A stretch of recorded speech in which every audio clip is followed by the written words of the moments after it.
ഒരുപാട് തവണ വയനാട് പോയിട്ടുണ്ടെങ്കിലും ഈ ഒരു സ്ഥലത്തേക്ക് മാത്രം ഇത് ആദ്യമായിട്ടാണ്. അതെ, കുറുവ ഐലാൻഡ് അഥവാ കുറുവ ദ്വീപ്. വയനാട്ടിലെ കബനി നദിയിൽ സ്ഥിതി ചെയ്യുന്ന 950 ഏക്കറോളം വരുന്ന നിബിഡ വനദ്വീപുകളുടെ സമൂഹമാണ് കുറുവ ദ്വീപ്. കബനി നദിയിലൂടെയുള്ള ഈ മുളത്തോണിയിൽ നമുക്ക് പോകാൻ പറ്റും. അതിന് ഒരാൾക്ക് 100 രൂപയാണ് ഈടാക്കുന്നത്. അല്ലെങ്കിൽ കയാക്കിംഗ് നടത്താൻ പറ്റും. അതിനുവേണ്ടി 2 പേർക്ക് 300 രൂപയാണ് ചാർജ്. ഞാൻ തിരഞ്ഞെടുത്തത് കയാക്കിംഗ് ആണ്. നല്ല അടിപൊളി എക്സ്പീരിയൻസ് ആയിരുന്നു.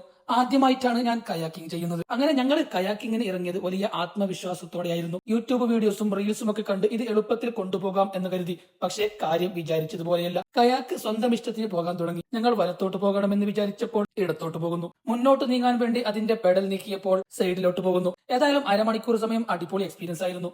അവസാനം എങ്ങനെയെങ്കിലും കരയിലേക്കെടുത്തു. നമ്മുടെ ലൈഫും ഇതുപോലെ തന്നെയാണ്. നമ്മൾ വിചാരിച്ചതുപോലെയല്ല കാര്യങ്ങൾ നടക്കുന്നത്.